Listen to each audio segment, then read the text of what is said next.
Hello our friends, ఇప్పుడు మనం చేసేది రోజా పూలు. మైదా పిండి తీసుకోవాలి, ఉప్పు తీసుకోవాలి, పావు కప్పు పంచదార వేసుకోవాలి, కలుపుకోవాలి.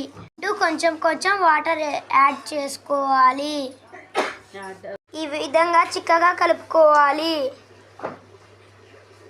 గంటలు నానబెట్టుకోవాలి.